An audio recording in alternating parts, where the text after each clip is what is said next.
네, 이렇게 영상을 마무리해 보았습니다. 바다 참 시원해 보이시죠? 이렇게 깨끗한 바다가 다시 빨리 돌아왔으면 좋겠습니다. 네, 두 번째 시간에는 간단한 영상 편집을 마무리해 보았습니다. 이번 이제 세 번째 시간에는 다빈치 리졸브에서 제공하는 다양한 효과를 활용한 영상 편집을 진행해 보도록 하겠습니다. 네, 저희가 해보지 않은 것들을 조금만 해볼게요. 지금 보면은 타이틀에 지금 고정으로 되어 있잖아요. 근데 저희가 이제 모션 키프레임이라는 효과를 이용해서 글씨를 움직이는 글씨로 한번 작업을 해보도록 하겠습니다. 지금 화면에서 타이틀, 영상 위에 올려져 있는 타이틀을 선택을 했습니다. 빨간 테두리로 구분이 되어지죠. 제가 영상을 선택했다면 영상에 이렇게 빨간 테두리가 그려지고, 사운드를 선택했다면 이렇게 빨갛게 트랙 위에 있는 클립 소스가 빨갛게 테두리가 그려집니다. 저는 지금 타이틀을 선택을 했고요. 자, 타이틀을 선택하고 우측 상단에 지금 인스펙터가 지금 열려 있는데요. 혹시 이 편집하는 이 창이 보이지 않을 때는 인스펙터를 이런 식으로, 만약에 보이지 않는다면 인스펙터를 한번 클릭해 주시면 네, 설정할 수 있는 창이 열립니다. 그래서 여기 지금 바다에 보시면 이제 풍덩하는 그 순간이죠. 그러면 이제 제가 이 바다를 사랑합니다를 지금 고정으로 되어 있는 타이틀인데 좌에서 우로 또는 우에서 좌로, 아래에서 위로 한번 움직이는 효과를 사용해 보겠습니다. 이거는 키프레임이라는 효과를 사용하는 건데요. 타임라인 위에 보시면 이게 빨간 줄이 되어 있어요. 이게 편집 기준선인데, 이 편집 기준선 또는 작업선이라고 하는데요. 이 기준선을 제가 효과를 넣기 위한 제일 첫 번째 자리, 그러니까 효과가 들어가는 첫 번째 자리로 이동합니다. 자, 트랙을 좀 키워보도록 하겠습니다. 지금 트랙이 좀 작아서 트랙을 확대시켜 볼게요. 여기 타임라인 바로 위에 있는 플러스 마이너스 버튼을 눌러서 자, 이렇게 확대를 시켰습니다. 자, 확대시키고 첫 부분을 한번 볼게요. 자, 편집 기준선이 자, 이렇게 작업선이 없어지면서 페이드가 들어갔죠. 자, 그래서 완전히 제일 앞쪽으로 가면 글씨가 전혀 보이지 않기 때문에 제가 조금만 이동해서 여기 좀부터, 약간 흐릿하지만 여기부터 한번 보겠습니다. 그러면 지금 보시면 제일 처음에 여기서부터 이동을 시킬 건데, 저는 지금 글씨가 자, 이렇게 보시는 것처럼 여기 지점에 고정되어 있는데, 이쪽 화면으로 왼쪽으로 완전히 안 보이는 상태에서부터 시작해서 오른쪽으로 완전히 사라지게 해보도록 할게요. 포지션에서 X축, 자, X축, 그 다음에 세로 Y축인데 X축을 화면 밖으로 한번 마이너스로 이동시켜 보겠습니다. 자, 이렇게 해서 지금 포지션에서 왼쪽으로 글씨가 완전히 빠져 있죠. 자, 그리고 키프레임을 켰죠. 그리고 제일 뒷부분 편집 기준선을 내가 효과를 적용할 마지막 지점까지 이동시킨 다음에 키프레임을 켭니다. 그리고 포지션을 이제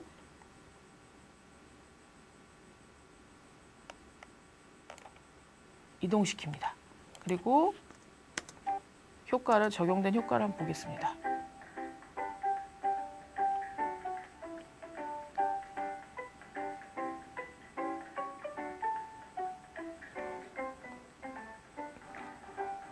자, 제 컴퓨터가 조금 버벅이죠. 네.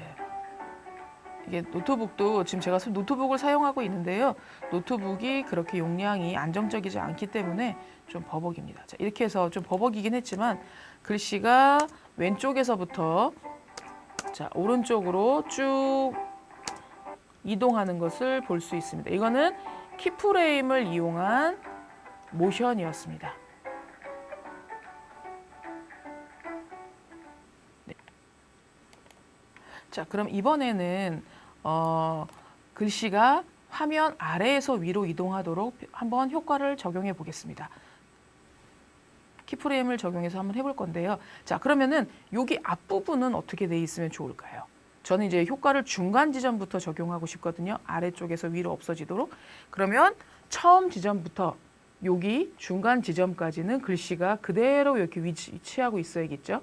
그러면 일단 지금 제가 효과를 줄 지점에 키프레임을 먼저 켜줍니다.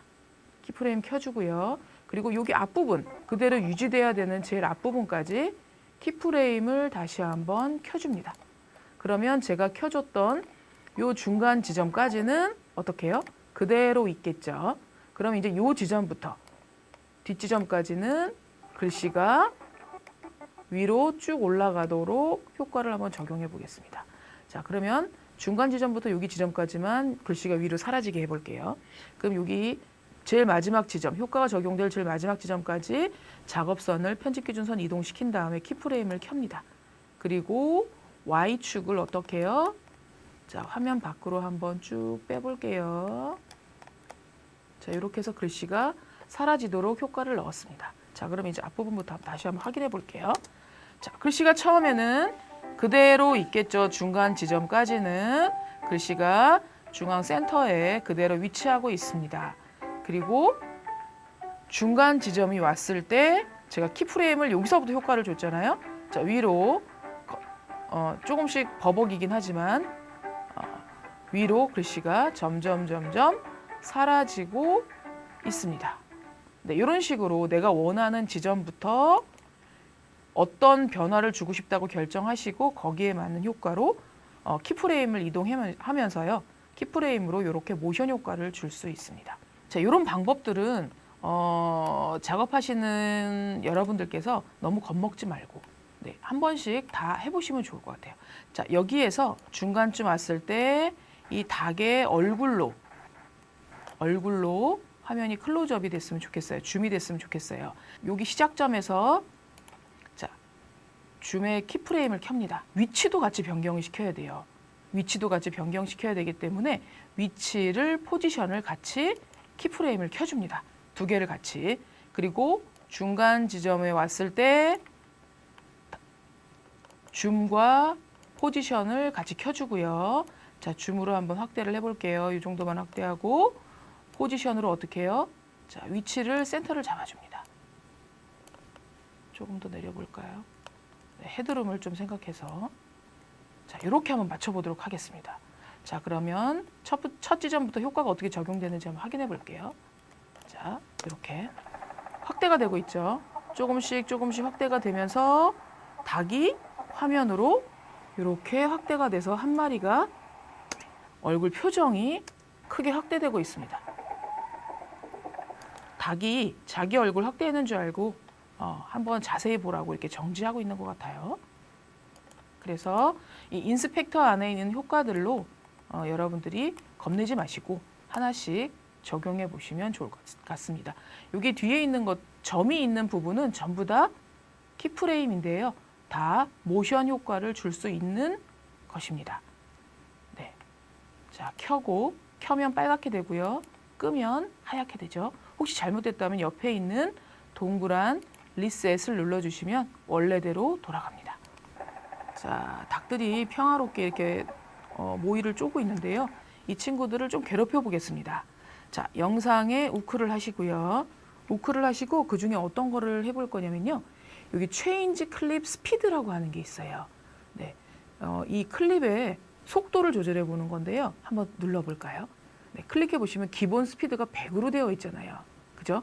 그럼 이 100을 한번 50으로 조절해 볼게요. 자, 그랬더니 어떻게 됐냐면 굉장히 슬로우 모션으로 움직이고 있죠. 그죠? 자, 정지하고 자,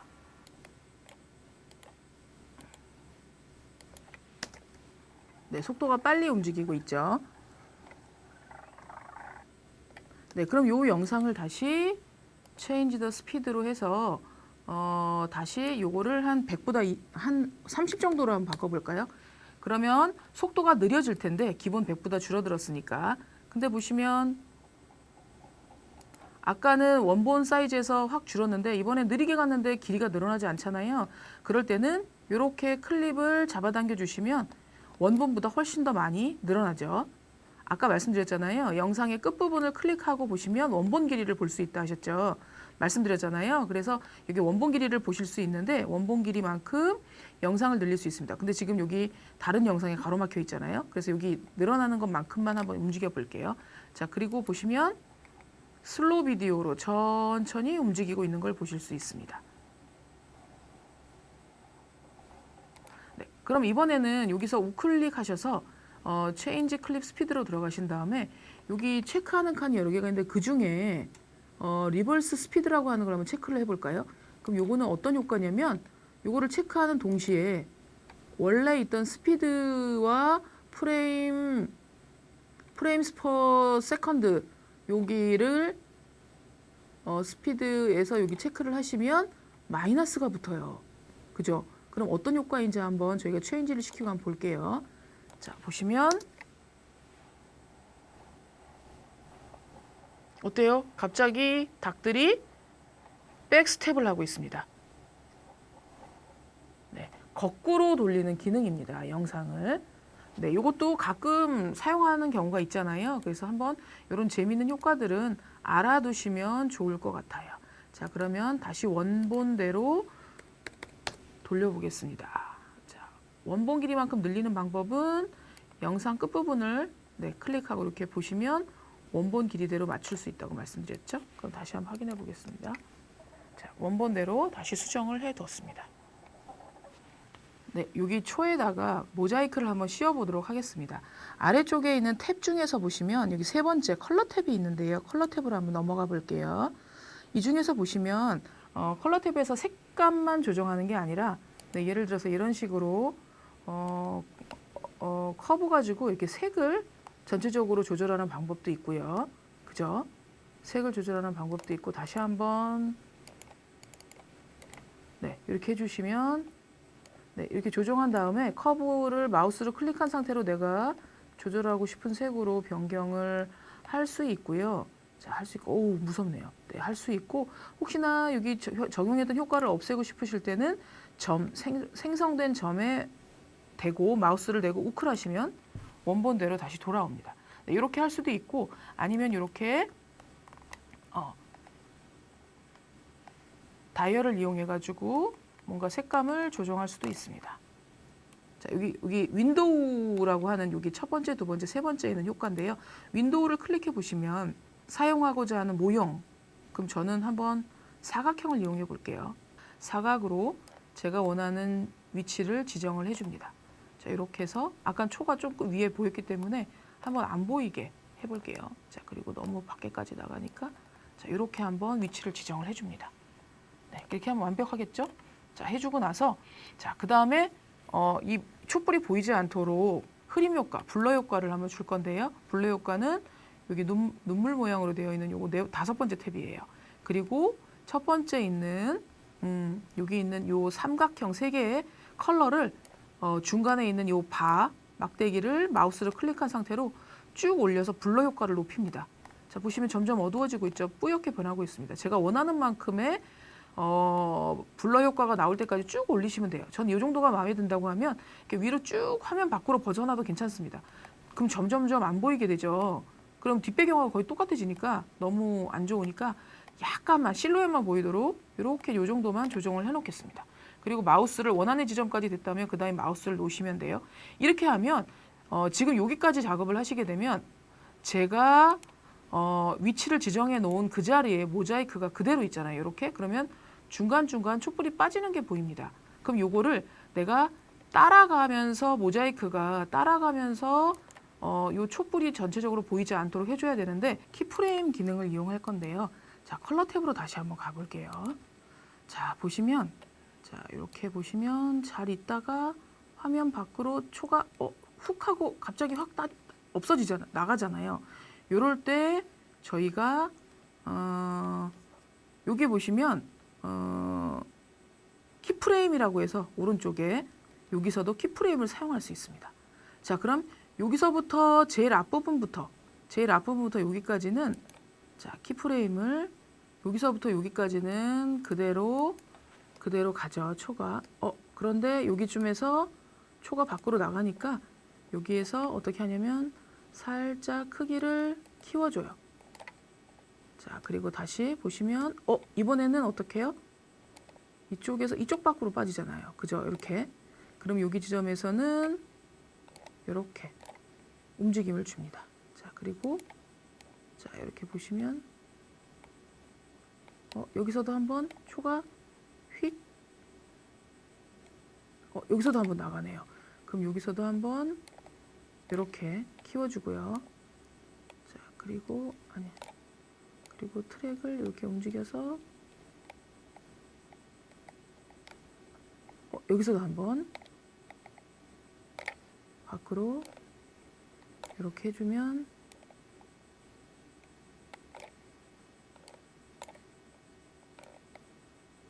다 없어지네요. 자, 그럼 어떻게 변했는지 한번 볼게요. 자, 여기 모양이 계속 변하고 있죠. 여기 보시면 제가 지정해 놓은 대로 키프레임이 줄어들었다 늘어졌다 하면서 촛불이 밖으로 보이지 않도록 하고 있습니다. 촛불이 하나 있어요. 초가 있고요. 초 위에다가 자, 이렇게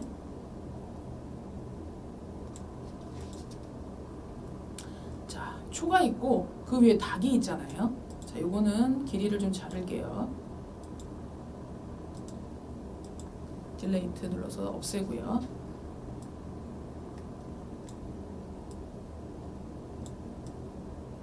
아이쿠.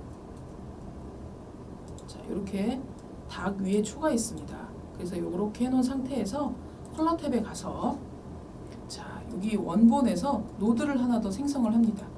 애드 시리얼 노드를 생성을 하고요. 이 노드에다가 어떤 효과를 주냐면 선택을 하고 윈도우를 선택한 상태에서 이번에는 사각 모양을 선택을 할게요. 사각 모양을 선택을 하고 아래쪽에 있는 잔디 있잖아요. 잔디를 한번 제가 선택을 한번 해보도록 하겠습니다. 잔디를 이렇게 넓게 선택을 합니다. 잔디를 넓게 선택을 했어요. 그런 다음에 어떻게 하시냐면 자, 보시면 잔디 여기 노드를 보시면요. 선택된 잔디는 초록색이고 나머지는 어때요? 회색으로 없어졌잖아요. 근데 저는 지금 여기 있는 이 잔디에다 다른 효과를 주고 싶어서 닭은 그대로 두고요. 그래서 여기 선택되어 있는 영역을 반전을 시켜 볼게요. 자, 그러면 어떻게 되냐? 반전을 어떻게 시키냐면 이렇게 선택되어 있는 윈도우 옆에 보면 스포이드가 있거든요. 스포이드를 선택을 합니다. 그럼 스포이드를 선택하면 옆쪽으로 쭉 보면은 여기에 이런 모양이 있어요. 동그라미 모양. 하나는 색깔이 칠해져 있고 하나는 색깔이 뚫려 있거든요. 요거를 선택을 합니다. 그리고 스포이드로 어떤 영역, 초록색 영역을 선택하고 생성되어 있는 노드에 우클하셔서 애드 노드를 클릭하면 여기도 애드 시리얼이라고 하는 게 생깁니다. 그래서 이게 똑같은 복제된 노드가 하나 생성이 됩니다. 생성된 노드에 이 초록색을 없애고 거기에다가 주황색 촛불을 집어넣을 건데요. 자, 그럼 어떻게 하시냐면 저 두 번째 복제된 노드를 선택한 다음에 아래쪽에 지금 윈도우가 선택되는데 윈도우 앞쪽에는 스포이드를 한번 선택해 보겠습니다. 그랬더니 컬러 바들이 생겼죠. 근데 이 스포이드를 화면으로 가져가면 여기서는 스포이드가 보이지 않지만 화면으로 가져가면 스포이드가 이렇게 보입니다. 그래서 내가 원하는 색깔을 클릭할 수 있게 되어 있어요. 그럼 저희는 여기 초록색을 초록색에다 사용하기로 했잖아요. 그럼 초록색을 클릭을 해보겠습니다. 자, 그랬더니 여러분 여기 보이시나요? 초록색은 선택이 되고 나머지는 다 회색으로 없어져 버렸습니다. 근데 아까 말씀드린 것처럼 저희는 이 초록색을 없애고 위에 화면을 살려둬야 하잖아요. 그래서 여기 초록색을 없애고 회색은 다시 살려보도록 하겠습니다. 그러기 위해서는 어떤 걸 사용하냐면 아래쪽으로 쭉 내려오시면 이 색깔바 있는 옆쪽에 보시면 이렇게 동그라미 모양으로 하나는 하얗게 칠해져 있고 하나는 뻥 뚫려 있는 동그라미가 있습니다. 요거를 한번 클릭해 보겠습니다. 그랬더니 어떻게 해요? 다시 닭 모양이 나타나고 아래쪽에 있는 초록색들은 연해졌습니다. 자, 그런데 지금 초록색이 완전히 없어지지가 않아서 초록색을 조금 더 없애볼게요. 초록색을 이렇게 이동시켜 보겠습니다. 그랬더니 초록색이 완전히 이게 깨끗하게 빠지진 않네요. 여기 보시면 색이 조금씩 변하는 걸 볼 수 있거든요.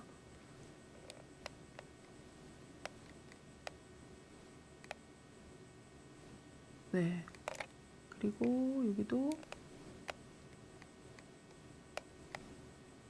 그래서 여기 수치를 조금씩 조절해 가면서 초록색이 좀 그래도 그나마 좀 빠질 수 있도록 좀 조절을 할 필요가 있을 것 같아요. 자, 이렇게 또 이렇게 하니까 좀 색깔이 많이 빠진 것 같아요. 완벽하게 깨끗하게 빠지진 않았습니다. 여기가 완전 연두색이 아니라 약간 중간중간에 돌이 섞여 있어가지고 여러분들이 작업을 하실 때 이렇게 자연스러운 이미지에서도 색을 뺄 필요가 있을 때도 있으니까 아래에 있는 이 수치들을 좀 조절해 가면서 색을 좀 더 디테일하게 뺄 수 있다라는 것들을 좀 참고하셔서 색 조절을 좀 하시면 좋을 것 같고요. 저는 지금 모니터로 보여주고 있어서 좀 작게 보여서 좀 불편하실 수는 있는데 여러분들 하실 때는 조금 더 큰 모니터에서 자세하게 보면서 작업하시면 좋을 것 같습니다. 저는 지금 여기 색이 빠져 있는 게 좀 보이거든요. 그럼 이 상태에서 그 다음에 여기 바탕화면에다가 우클 하시면요. 자, 애드 알파 아웃풋이 있는데 요거를 클릭 한번 해보겠습니다. 클릭을 했더니 화면 오른쪽에 하단에 아까는 여기 초록색 네모 하나만 있었는데 파랑색 네모가 하나 생겼습니다. 그래서 요거를 어떻게 하냐면 여기 복제된 이미지 끝에 있는 여기 점이 하나 있거든요. 네, 점이 있는데 요 초록색하고 연결되어 있는 점 바로 아래쪽에 보시면 사각점이 하나 있는데 이 점을 클릭한 상태로 파랑색 얘랑 연결해 줍니다. 그랬더니 어떻게 해요? 여기 보이시죠? 주황색 촛불 이미지가 이 안에 입혀졌습니다. 자, 그래서 편집에 가서 한번 볼게요. 자, 플레이를 한번 해보시면 이렇게 초록색에 있는 풀들이 이렇게 주황색으로 바뀌어진 걸 볼 수 있습니다.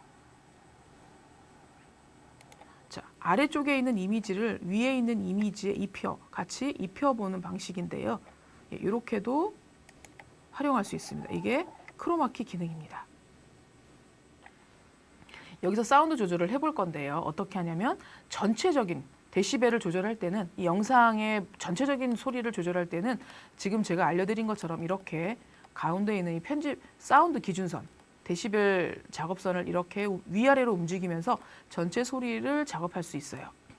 근데 가령 한 부분만 크고 작게 조절하고 싶을 때도 있잖아요. 그럴 때는 어떻게 하시냐면 아래쪽에 여기 제가 보여주는 마우스 아래쪽에 보시면 꺽쇠 같은 모양이 보입니다. 이 꺽쇠 같은 모양을 한번 클릭을 해볼게요. 그랬더니 여기에 새로운 화면이 하나 떴어요. 색깔이 하얗게 바뀌면서 요거 작업이 만약에 끝났다 치고 다시 이 화면을 접을 때는 아까 열었던 꺽쇠 화면을 한 번 더 눌러주시면 닫힙니다. 자, 숨은 화면이죠. 꺽쇠 모양을 누르면 아래쪽에 트랙이 생기고 다시 누르면 없어집니다. 그래서 저희가 이번에 부분 사운드 조정할 때는 이 꺽쇠를 켜야 돼요. 자, 보시면 여기도 키프레임을 이용하는데요. 가령 여기 가운데 부분의 소리가 좀 작잖아요. 저는 여기 가운데 소리를 좀 키우고 싶어요. 그래서 키프레임을 이용할 건데, 자, 이렇게 키워놓고 내가 소리를 조정하고 싶은 첫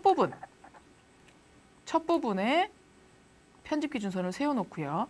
이쪽에 보시면 키프레임이 있습니다. 네, 인스펙터에서 봤던 그 키프레임 모양이죠. 이걸 한번 클릭을 해볼게요. 클릭을 했더니 여기 점이 생겼어요. 빨간 점이 생겼어요.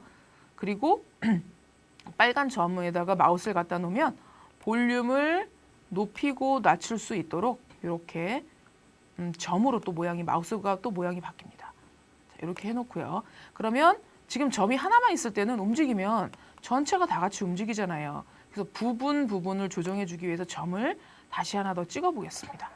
자, 여기서부터 여기까지. 그래서 키프레임을 하나 더 추가합니다. 그러면 점이 2개가 됐죠. 그러면 제가 요 점과 점 사이에 마우스를 갖다 놓고 한번 점을 올려볼게요. 그랬더니 마찬가지로 어때요? 전체가 다 움직이죠. 선이 구분이 되어지지 않은 겁니다. 자, 그래서 점을 2개를 더 찍어 볼 건데요. 여기 점 하나 제일 끝부분에 찍은 점 앞에 점을 하나 더 찍고요. 점을 하나 추가할게요. 그리고 아까 앞쪽에 찍었던 점 옆에도 점을 하나 더 추가합니다. 그리고 한번 볼게요. 그러면 전체 점이 4개가 찍혔죠. 그러면 여기 가운데 아까처럼 점과 점 사이에 있는 데시벨 볼륨 라인에다가 마우스를 갖다 놓으면 이렇게 점이 위아래로 바뀌어요. 그럼 마우스 클릭한 상태로 라인을 위로 쭉 올려봅니다. 이번에는 어때요? 가운데 구분되어진 두 점 사이에 있는 부분만 올라가고 있습니다. 자, 올라가는 거 보이시죠? 근데 다시 내려와요. 더 이상 올릴 수가 없는 것 같아요. 그럼 이번에는 이쪽에 있는 선을 한번 역으로 내려보겠습니다. 그랬더니 어때요? 이제 올라간 게 확실히 올라간 게 보이죠? 자, 그러면 어떻게? 다른 부분의 소리는 다 없어지고요. 여기 소리만 켜졌습니다. 자, 이렇게 사운드도 키프레임으로 작업을 할 수가 있습니다. 자, 작업이 다 끝났다면 어떻게 해요? 다시 한번 꺽쇠를 눌러서 이렇게 화면을 닫아주시면 됩니다. 쉽죠? 네, 이렇게 사운드 편집도 부분적으로 또는 전체 데시벨로 네, 이렇게 조절할 수 있습니다. 원본 영상을 가지고 와서 뭐 자르거나 붙이거나 무슨 효과를 넣거나 뭘 해도 내가 가지고 있는 원본 영상에는 아무런 영향을 끼치지 않아요. 여기는 가상의 공간이고 데이터거든요. 내보내기, 출력이라는 과정을 거쳐야 됩니다. 그게 바로 딜리버고요. 배달을 시킬 거예요. 어떤 걸로? 자, 여기 보시면 커스텀, 유튜브, 비메오, 뭐 파이널 컷 프로, 뭐 이런 식으로 프리미어 이런 식으로 연동된 프로그램들이 있습니다. 그래서 여기 있는 이 커스텀은 내 컴퓨터에 저장하는 내 컴퓨터 이제 일반적인 출력 방식이라고 생각하시면 되고, 유튜브나 비미오는 이 형식에 맞는 방식으로 출력을 하는 거예요. 최적화된 방식으로 출력을 해주는 거고요. 파이널 컷이나 프리미어라도 호환이 됩니다. 그래서 여기에 맞는 형식으로 출력을 하면 이쪽 프로그램에서 제가 작업하던 이 프로젝트를 열어서 다시 뭔가 편집 활동을 할 수 있어요. 그리고 여기 보시면 제일 마지막에 오디오 온리라고 되어 있는 거는 비디오가 아니라 오디오만 출력할 수 있는 기능입니다. 네, 커스텀, 일반적인 영상으로 한번 출력을 해볼게요. 자, 여기 이름을 바꿀 수도 있어요. 이름을 바꿀 수도 있는데 지금은 이제 언타이틀로 되어 있고요. 이름이 없죠. 그럼 어디다 저장할 건지 로케이션을 클릭을 해보겠습니다. 자, 여기 브라우저를 클릭을 하시면 자, 어디다 저장할 건지 물어보죠. 그럼 저희가 바탕화면에다 저장을 해볼게요. 자, C에 저는 유저 안에 바탕화면에 편집 안에다가 저장을 해보겠습니다. 자, 여기 위치 지정을 했어요. 그랬더니 여기 변경이 됐죠, 위치가.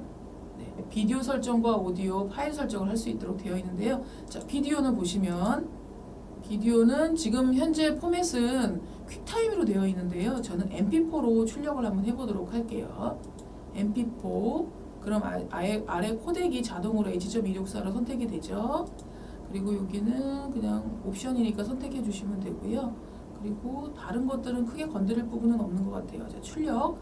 이 영상의 크기는 1280, 720으로 되어 있는데요. 네, 더 크게 하거나 더 작게 출력할 수도 있습니다. 근데 저희는 그냥 기본 설정인 1280, 그 다음에 프레임 레이트는 24로 되어 있네요. 24 프레임 레이트를 변경할 수도 있습니다. 24 프레임 레이트를 그대로 가지고 가도록 할게요. 그러면 이제 비디오 설정은 다 바뀌었고요. 자, 오디오 설정을 보겠습니다. 오디오는 기본 설정이 이렇게 포맷이 되어 있거든요. 그래서 여기서 그대로 그냥 특별하게 건드릴 부분은 없을 것 같고, 자, 파일에서 그럼 이제 여기 이름을 뭘로 바꿔줄 거냐? 이름을 바꿔줄 수 있어요. 이 파일의 이름을, 출력되는 파일의 이름을 뭐로 바꾸냐면, 저는 오늘 유튜브라고 프로젝트 이름을 지었으니까 유튜브로 내보내도 보도록 하겠습니다. 유튜브로 바꿨어요. 유튜브로 바꾸고 다른 것은 특별히 건드릴 게 없죠. 이렇게 다 그 다음에 비디오, 오디오 파일을 다 바꾸셨으면 유튜브 여기 보시면 이 작업 영역 설정이 있어요. 여기 작업 영역 설정이 있는데 가끔 이 작업 영역 설정이 요만큼이 되어 있거나 아니면은 뒤는 맞춰져 있는데 앞에가 이렇게 벌려져 있거나 이런 경우가 있거든요. 그러면은 선택되어 있지 않은 이 검은 부분은 출력이 되지 않습니다. 그래서 출력하시기 전에 여기 있는 이 작업 영역 표시도 처음부터 끝까지 내가 출력하고자 하는 작업 영역이 잘 선택되어 있는지도 확인하시고 스타트 렌더를 눌러주시면 됩니다. 애드 투 렌더를 클릭해 보겠습니다. 자, 렌더를 하는 거예요. 렌더링을 하는 거예요. 자, 렌더를 하는데 자, 이걸 클릭을 하니까 오른쪽에 잡 1이라고 해가지고 이렇게 메시지 창이 떴습니다. 자, 그러면 유튜브라고 하는 영상을 타임라인 1에 있는 유튜브라고 하는 영상을 이렇게 내가 설정해 놓은 바탕화면 편집으로 내보내겠다. 다 확인한 다음에 자, 아래쪽에 있는 스타트 렌더 시작하는 거예요. 스타트 렌더를 클릭을 합니다. 그러면 제가 작업해 놓은 영상이 이렇게 진행이 되면서 렌더링 진행되는 속도도 여기 초록색으로 확인할 수 있어요. 자, 그리고 아래쪽에도 또 확인할 수 있죠. 미리 보기 창도 되어 있고요. 그래서 확인하시고 다 출력이 되면 다시 스톱이 스타트 렌더로 변경이 될 거예요. 그럼 다 완전히 출력이 된 거예요. 그렇죠? 이게 좀 긴 영상 같은 경우는 이게 변경되는데 시간이 좀 걸리기도 해요. 그래서 99%에서 계속 멈춰서 기다리는 경우도 있거든요. 그거를 빨리 끝나지 않는다고 해서 내가 그냥 스톱을 눌러주시면은 출력이 되지 않습니다. 네, 그래서 무조건 스타트 렌더라는 메시지가 뜰 때까지 기다리셔야 돼요.